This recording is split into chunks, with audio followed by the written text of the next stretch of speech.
फिर भी इतनी तेज़ दौड़ अगर टाटा मोटर्स ने लगाई तो ये जानना समझना जरूरी कि क्या रहे हैं ट्रिगर्स। हमारे साथ इस वक्त कुशल है। कुशल, बताइए। सर, यहाँ पर जो तेज़ी का सबसे बड़ा कारण बन रहा है वो है जेएलआर का एक हिसाब से टर्न अराउंड। ऑब्वियसली इंडिया का जो बिजनेस है वो तो अच्छा कर ही रहा था, पर अब जो कमेंट्री आई है, मतलब पोस्ट रिजल्ट्स जिस तरह से मैनेजमेंट पीबी बालाजी ने कमेंट्री दी है वो काफ़ी ज़्यादा शानदार है, खासकर जेएलआर को लेकर। एंड जैसे कि आप सुबह भी बता रहे थे कि नेट डेट और एफसीएफ यानी कि जो फ्री कैश फ्लो है उसको लेकर काफ़ी पॉजिटिव स्टेटमेंट्स जो हैं इनकी तरफ से भी आते हुए दिख रहे हैं। इनफैक्ट यहाँ पर जेएलआर के लिए लार्जली जो इशू था सप्लाई चेन का वो कम होता हुआ दिख रहा है, और इसी वजह से उनकी आगे के जो कॉन्फिडेंस है वॉल्यूम ग्रोथ को लेकर वो काफ़ी शानदार है। FY24 वॉल्यूम में करीबन 25% की सालाना ग्रोथ की एक्सपेक्टेशंस हैं। साथ ही FY24 में ही यहाँ पर 6% से ज़्यादा का जो एबिट मार्जिन है वो ये टारगेट कर चल रहे हैं। ऑर्डर बुक के लिहाज से आप देखेंगे तो 2 लाख की इनकी ऑर्डर बुक है, जिसमें 76% हिस्सा करीबन रेंज रोवर स्पोर्ट्स और डिफेंडर, ये 3 गाड़ियों का है।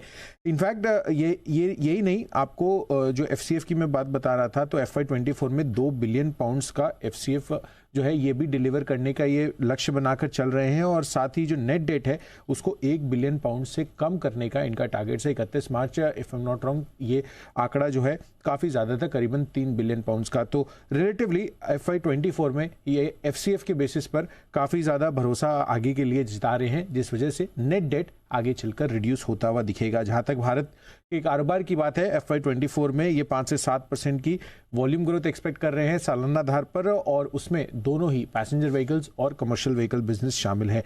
नंबर्स तो डेफिनेटली काफ़ी अच्छे थे, खासकर एबिटा लेवल पर 12% से ज़्यादा के मार्जिन अपने आप में ये दर्शाते हैं कि आगे चलकर जेएलआर की जो परफॉर्मेंस है वो रिलेटिवली काफ़ी अच्छी रह सकती है। बट ये भी साथ में देखना होगा कि जो कर्ज है, जो नेट डेट है, वो ये कितना रिड्यूस कर पाते हैं, क्योंकि वॉल्यूम के फ्रंट से तो इनकी चाइना को लेकर भी जो कमेंट्री थी वो भी काफ़ी पॉजिटिव थी। तो प्रॉफिटेबिलिटी और वॉल्यूम, ये दोनों फ्रंट पर टाटा मोटर्स आगे चलकर काफ़ी अच्छा प्रदर्शन कर सकती है, और ईवी को लेकर तो डेफिनेटली इनका पहले से ही फोकस बना हुआ है। अब जेएलआर की इलेक्ट्रिफिकेशन पर कंपनी की जो कमेंट्री आ रही है वो भी काफ़ी मजबूत है। तो ये पूरी डिटेल हम लोग वैसे तो बात कर ही रहे हैं टाटा मोटर्स के बारे में, और लगातार आज सर ने भी सुबह अपनी स्टॉक ऑफ द डे में इसका जिक्र किया था, और दमदार स्ट्रेंथ तो यहाँ पर लगातार बनी हुई है। एक बार सिद्धार्थ जी के पास चलते हैं और उनका भी व्यू इस पर लेते हैं। सिद्धार्थ जी, टाटा मोटर्स, आप यहाँ पर कुछ ऐड करना चाहेंगे? आपका यहाँ से गोइंग फॉरवर्ड पिक्चर इस स्टॉक पे कैसे बन रही है? बिल्कुल नेहा, और ये टाटा मोटर्स मैंने करीबन 18 अप्रैल को प्लग एंड प्ले जो सिट के सिप बना के दी थी उसमें पार्ट था, करीबन 470 रुपए में। यहां से भी मुझे काफी बेहतरीन लग रहा है। पहला टारगेट हमें लगता है 560 और followed by 600 rupees Tata motor पे आ सकता है। ये पोजिशनल टारगेट्स है।